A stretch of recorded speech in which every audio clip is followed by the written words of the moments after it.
I have something very important to say to you. Please gather round and lend me an attentive ear. You may have noticed in the Muslim world, people have been going crazy.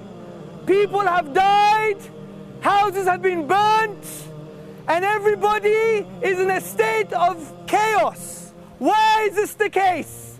Because one of the best men to have walked this planet has been insulted and degraded.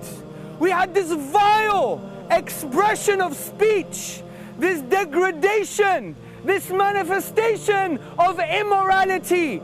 It was a disgrace to any civilization to present a video about a man that billions of people love.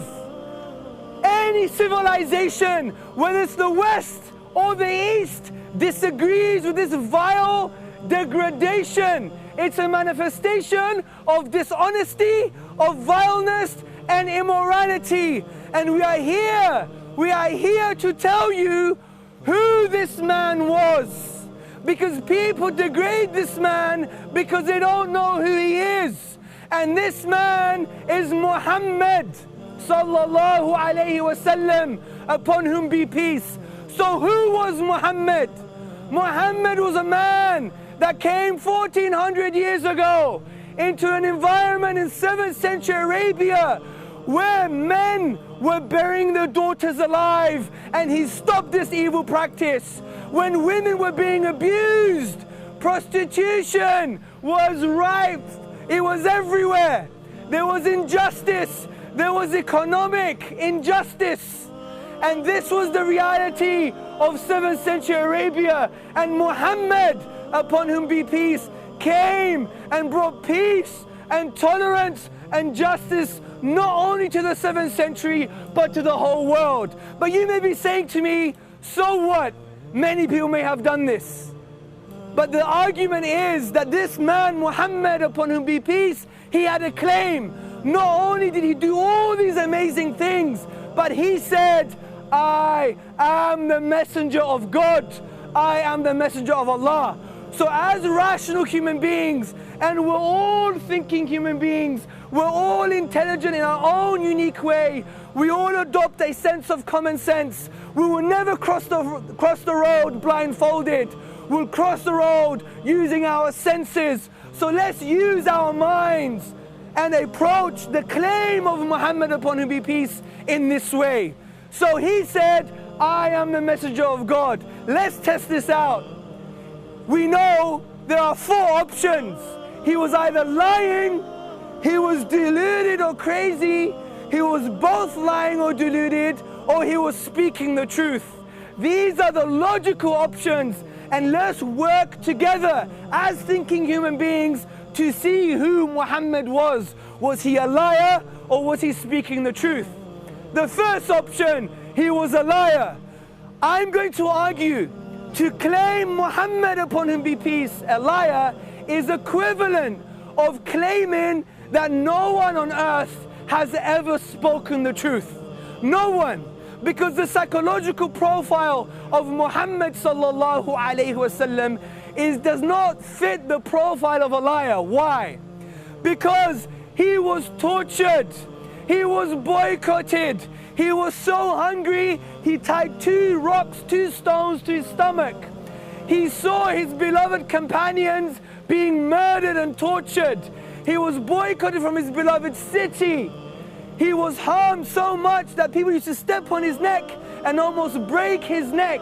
He was stoned by the people he loved, children, and he loved children so much. He was a mercy to children, but he was stoned by children for hours because he went to a town in Arabia just to call them to what? The belief in the one true God, in the belief in La ilaha illallah. There is no deity worthy of worship except the deity, Al-Ilah, Allah, which means the deity. This was his message, but he was starving. There was no smoke coming from the house of his wife for 6 months. So we see the calamity, the chaos, all for a simple, profound message. Also, he was offered riches and power and money and women and glory and status, but he rejected all of that just for a simple, profound message that is so intuitive to all of us. La ilaha illallah, which means there is no object worthy of worship but the deity himself. That was the reality. But also even more profound, we know the Prophet Muhammad, upon whom be peace, he was a statesman, and there were battles, and these battles were to defend the Muslims and the non-Muslims, because under the Medinan state we had to protect everybody within that state, even the non-Muslims. This is why the Prophet Muhammad, upon whom be peace, said, whoever harms a non-Muslim under our protection harms the Prophet himself. So when he was fighting in the battle of Hunain, the thousands of arrows were coming and his companions had to inevitably almost retreat. He still marched forward and he said, I am the messenger of Allah and I am not a liar. Look at the bravery. Does this befit the profile of a liar? Does this fit the profile of Allah? No, it doesn't. And this is why, if this is true, then we could never claim he's a liar. To claim Muhammad a liar, upon him be peace, is to claim no one has ever spoken the truth. Because no one has done all of this just for a simple, profound message. To reject Muhammad, upon whom be peace, is rejecting your own mother. Because the only reason you know your mother is your mother is because she told you, your dad told you, and your family told you. Testimony. But we have the testimony of history that's far more profound and has far more implications, that says this man could never have been a liar. Let's go to the second option. He was deluded or crazy. Well, how can we say this man is deluded or crazy? Let's first go to his teachings. Are his teachings the product of a deluded man? He said, upon whom be peace, there is no harming and no reciprocating of harm.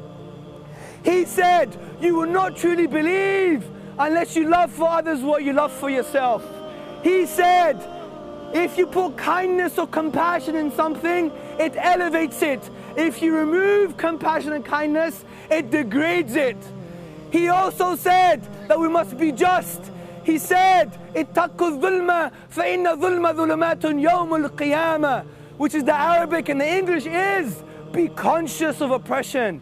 Be conscious of injustice, for it's going to be darkness on the day of judgment. The Prophet Muhammad, upon whom be peace, he gave us an amazing economic theory that has transcended communism, socialism, liberalism, neoliberalism, libertarianism, utilitarianism, all the isms and schisms and the mirages that we chase in the political desert.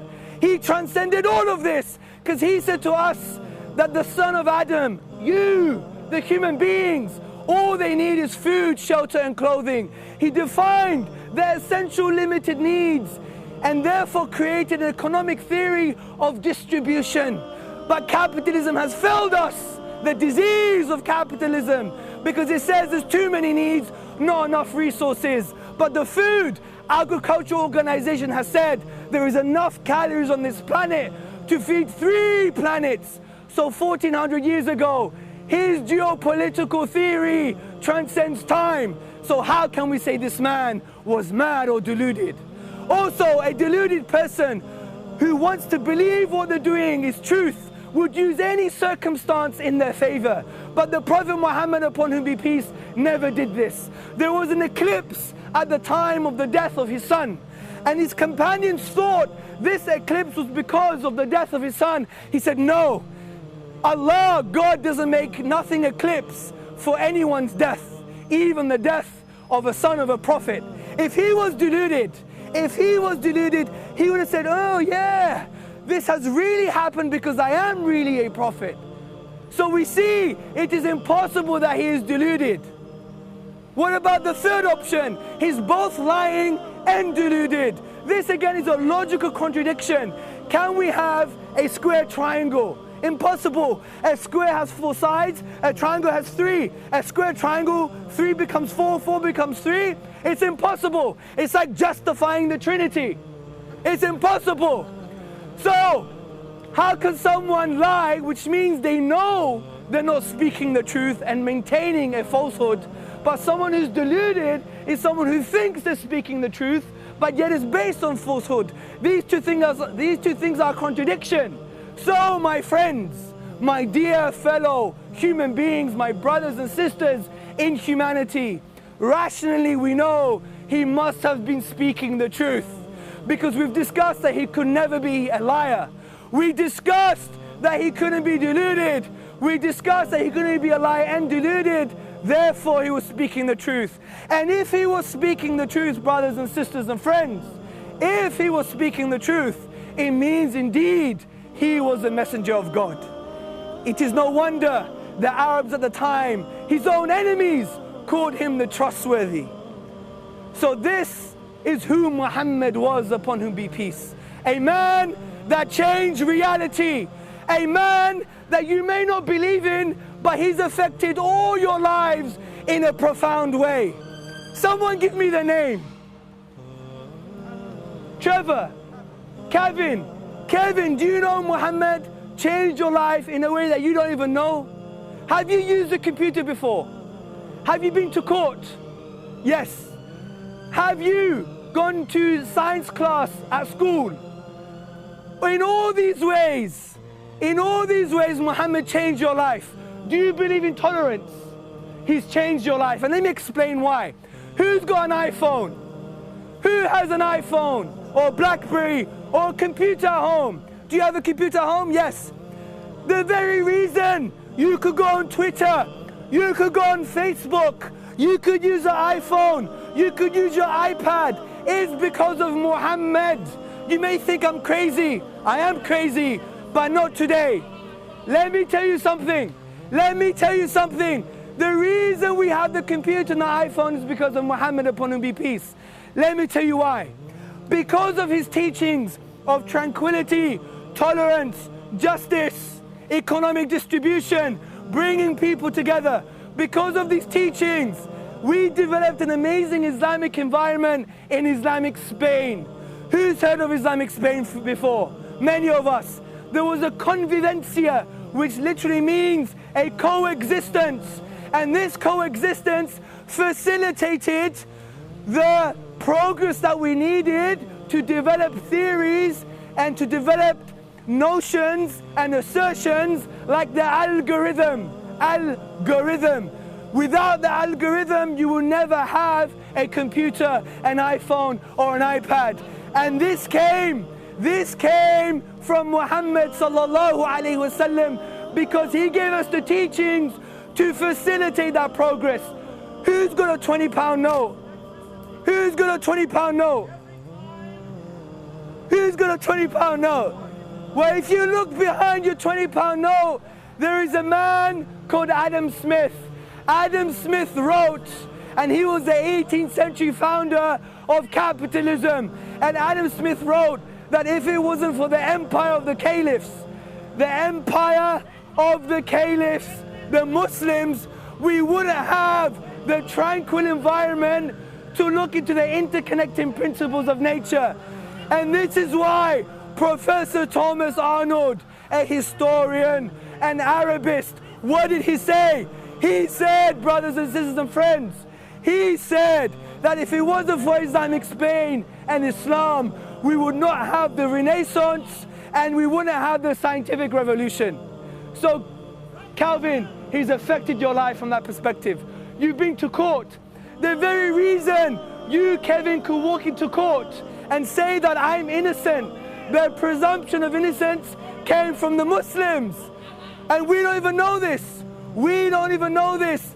If we read the academic works of Marcel Boissard in his 1980s article on the probable influence of Islam on the presumption of innocence, he writes that King Louis IX traveled to the east and met a monk, and this according to the chroniclers, and he spoke to this monk And this monk taught King Louis IX a prophetic tradition of Prophet Muhammad, upon whom be peace, about justice and the presumption of innocence. And King Louis IX went back to Europe, and he was accused. He was the source of the European idea of the presumption of innocence. So you went into court, you were assumed innocent. That was from Muhammad, upon whom be peace. Also, tolerance. What about tolerance? We see different colors here, different nations and races and religion. Britain is based upon tolerance. We see America is based upon a form of tolerance. Who influenced them? John Locke. John Locke was a post-Enlightenment thinker, and he influenced the founding fathers of America and Western politics, especially on civil governance. And John Locke writes personally and said, I am influenced by one man, and this man was called Edward Pocock. Edward Pocock traveled to the East and took manuscripts. He was the first Orientalist and a scholar of Islam in Oxford University.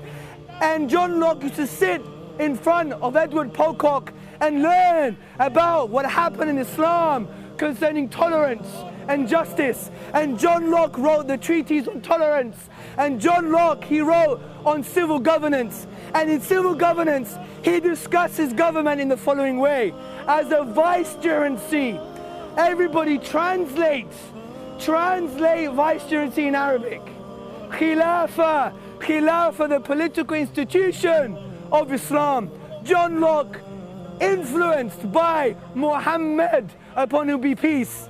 So this man that you don't even know, he influenced scientific revolution, he influenced the presumption of innocence, and he influenced tolerance in the West.